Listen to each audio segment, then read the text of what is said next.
My name is Amy Terpstra, and I am with a research group out of Chicago called the Social Impact Research Center, and we're housed within a large nonprofit organization called Heartland Alliance for Human Needs and Human Rights. And I'm going to tell you a little bit about both of those entities in a few minutes.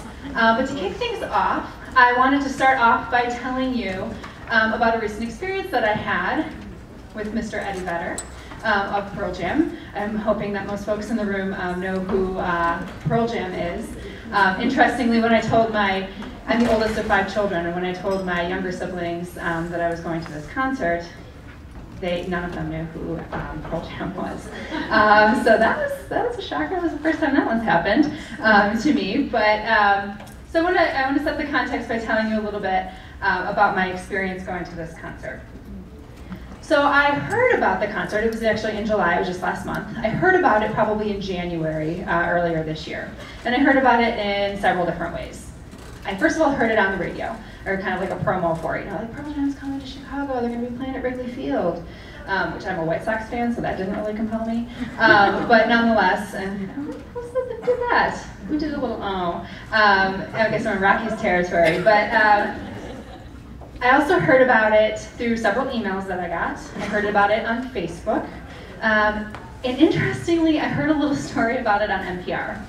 So, I have to go. Like, this is an absolute must. It does not matter what I am doing this summer, what else I'm going to be doing in July, I must go to this concert. I'm very compelled by all of the hype about this concert. So I go online at 10 a.m., or probably like 9:45 on a Saturday morning in February, and I'm waiting very eagerly on the Ticketmaster website to get my tickets. 10 a.m. hits and I'm pushing the purchase button, purchase. And I keep getting like, we're so sorry, but the website is experiencing, an unprecedented amount of traffic right now. You're just gonna have to, please try again later. So I keep doing this, I do it for about 10 minutes, and finally I get a screen that looks different, and it says like, yay, you're now in a waiting room for your tickets.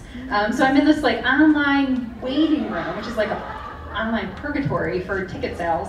I finally end up getting my tickets. I do get them. I get 6 of them. So my 6 tickets, they're $54 a ticket. So if my math is correct, that adds up to about $324 if I get 6 tickets, right? I'm going to get the maximum of 6 tickets. No. Pearl Jam has different math, and Ticketmaster has different math skills than the rest of us. Let me tell you, if you've ever purchased any concert tickets, you know this. So my total bill comes to $420. So that's an extra $16 per ticket in added kind of fees and taxes, right? So I'm irritated, but it really seems reasonable for reliving my kind of teenage angst years for one night in July. Well, okay, fast forward. About 6 days before the concert, I have a very unfortunate bicycle accident involving my right foot, the flip-flops I was wearing, and the spokes of my bike. Use your imagination, it was that bad and it was worse than you're even thinking. So I can't walk pretty much at all for a few days. When the concert comes about, I'm kind of hobbling about. I probably still shouldn't have been walking. But one of the things about going to Wrigley Field is there's no parking. And so you pretty much have to take the L. So I take the L, and I'm almost crying by the time we get there, because I swear to you, every person on that train tried to step on my foot. And by the time I finally get to my seats in Wrigley Field, I am in that like one slice of the stadium in the evening where the sun is still beating on you. And it was 100 degrees that day. The mercury actually went 100 degrees, and it was like 95% humidity. And I don't know if you get that weather here, and according to my husband who lived in Colorado for 4 years, you don't, because it's like the land of milk and honey here, and everything's fabulous. It's true, right? People don't disagree with that. But it was horrible. So we're sweating and we're sweating and we're sweating, and the whole evening had been labeled an evening with Pearl Jam, which sounds very, I don't know, sophisticated. Like the concert might actually start on time. It didn't. It started 45 minutes late, so by the time the band begins to play, they play for, they're amazing. They start right in, it's fantastic. Everybody's really into it. They play for a grand total of 35 minutes. Oh my God. They wanted to keep playing, but severe storms were rolling in and there was massive thunder and lightning. So they had to evacuate Wrigley Field. So I don't know if you've ever been there, but it's not like the nicest place in the world. So we had to wait out this storm in kind of the inner bowels of the stadium. So it's 100 degrees. You're with a bunch of other very sweaty, very wet because we got stuck in the rain, people. You're all confined like this. You can barely breathe. And we received absolutely no information about what was going to be happening. So we waited it out for 2.5 hours in those conditions without any word for if the concert's going to continue, if the concert is going to be canceled, if we're going to get our money back. Everybody knows that the curfew at Wrigley Field for playing a concert is 11 p.m. You can't play past 11. Well, a 2.5-hour rain delay pushes you past 11 p.m. So it's all very unclear. Well, long story short, Pearl Jam ends up making good kind of on their concert. We go back, we watch, they play for like another 3 hours. They played really long. So the concert goes to like over after 2 in the morning. But me being me and having woken up at 4:30 that morning, I start falling asleep at about 1:30, and so my husband takes me home. Let me tell you this. Eddie Vedder should never be a PI, ever. If his concert were a research study, he would have broken every single rule in the books for human research, human subjects protections, right? Consider my annoyances with my experience here. His advertising, his recruitment was delivered in these like short little bursts. They were designed to make me absolutely need to be there. Not only that I needed to be there, but that I needed to corral all of my friends to be there too and convince them that this was the best idea ever. I didn't even look at the date. I just knew it was happening in the summer and I was gonna be going. And then when I got into Ticketmaster, there seemed to me, although I'm sure there was in the back end in that whole crazy internet world, no orderly kind of fair way to distribute tickets. It seemed like I just got kind of the luck of the draw if I was gonna be involved in this concert or not. And then what I'm expected to give my money in return for getting that great concert experience is obviously not clearly spelled out to me. I thought I was gonna be paying $54 a ticket. That is just completely false. I was expected to pay quite a bit more than that in the long run for the tickets. And then the entire experience was obviously not tailored to somebody in my condition. Somebody who could barely walk, somebody who was very prone to sunburn, and not a night owl. The concert was obviously designed for kind of the average Joe, the average person, and you know, with the storms, with where it was held, all of this stuff. And then the utter lack of information coming during the rain delay left us all scratching our heads and wondering what we had gotten ourselves into and how this was all going to be resolved. And then my participation in this concert, which I thought was going to be over by 11, quite frankly, and I'd be like nice in bed by 11:45, and I could get all my stuff done the next morning, ended up totally messing up not only that night, but my plans for the next day. So it's really easy to see the glaring mistakes in Eddie Vedder and his kind of concert planning folk and the mistakes that they made, which obviously in the context of a rock concert aren't actually mistakes, right? They're just annoyances to people who are a little bit grouchy and maybe a little bit, I don't know, too old or too something to be going to these types of concerts anymore. But the fact of the matter is that in informed consent, there aren't just mere annoyances, right? We have these situations, we talked about some of them this morning, we're gonna talk about some of them now and throughout the rest of the day that are kind of really bad, or they're okay, or then there's these kind of gray areas, right? So the really bad things are the things that go against the regulations that we heard all about this morning. And we know these, and you can see them, you look at them and you say, oh my goodness, it's like not legal. Those are really bad things.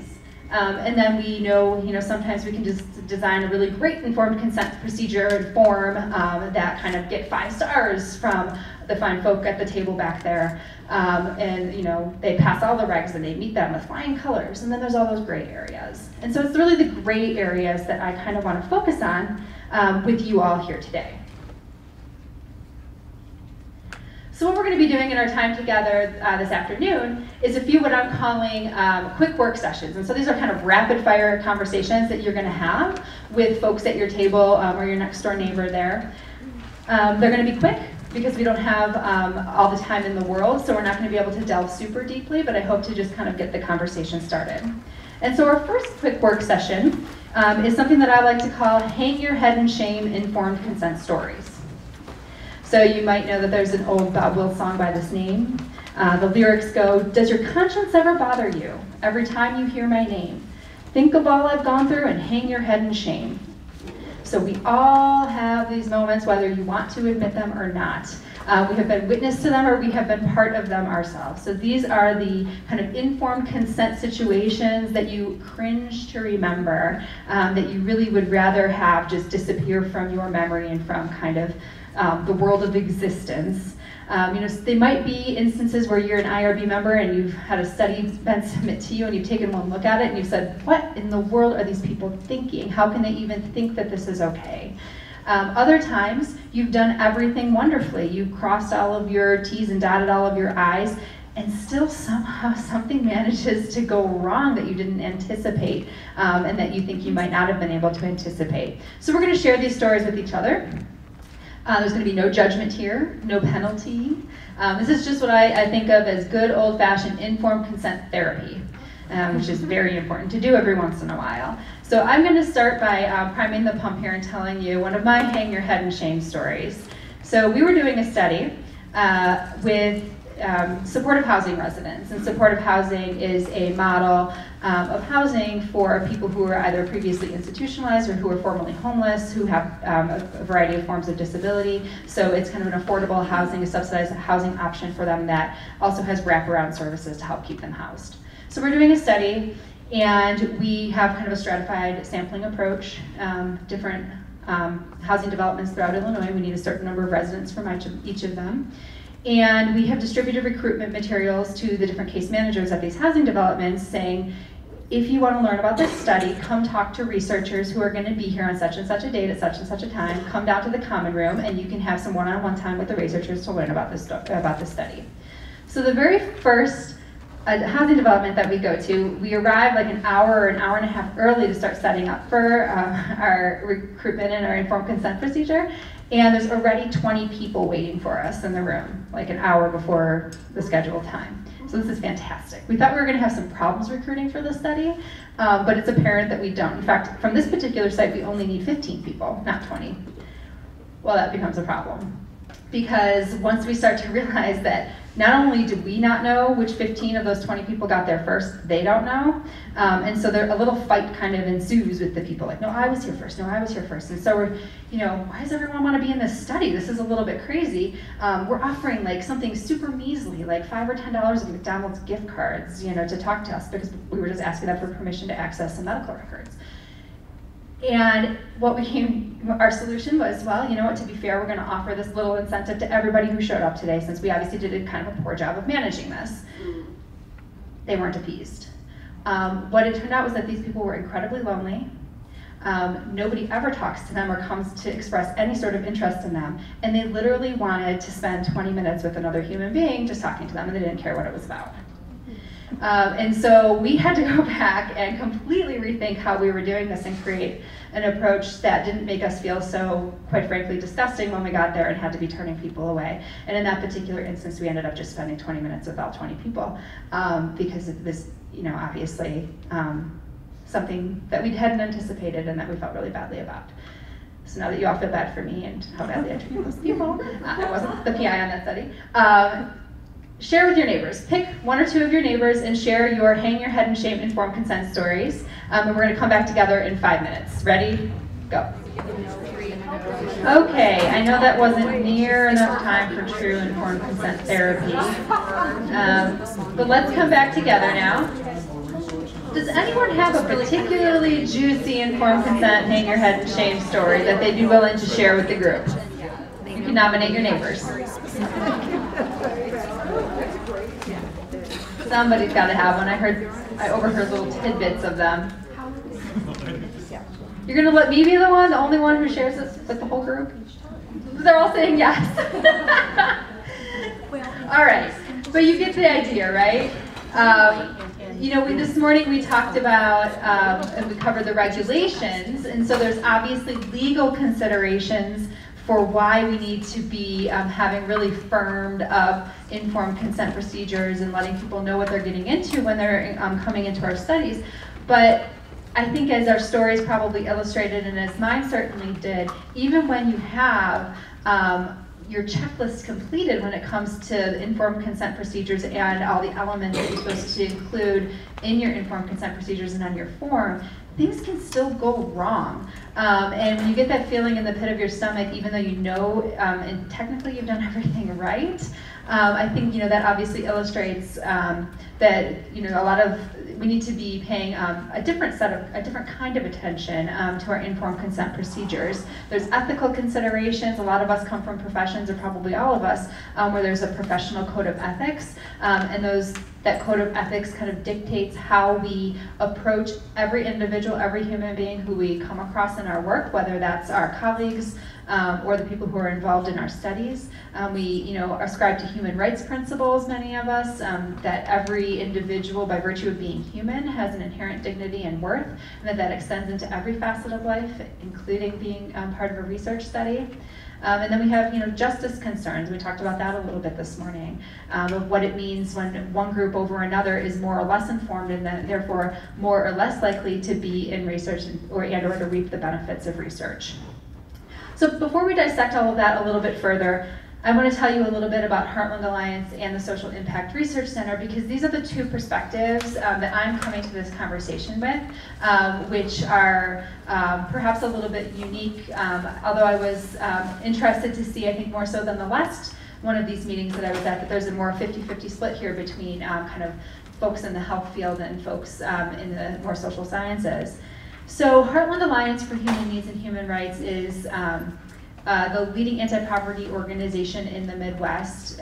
We do all sorts of different types of work. We do work related to housing, homelessness, healthcare, especially healthcare for people who are experiencing homelessness. We do a lot of work around workforce development and jobs. We do a lot of justice-related work. We have a whole kind of legal team that especially focuses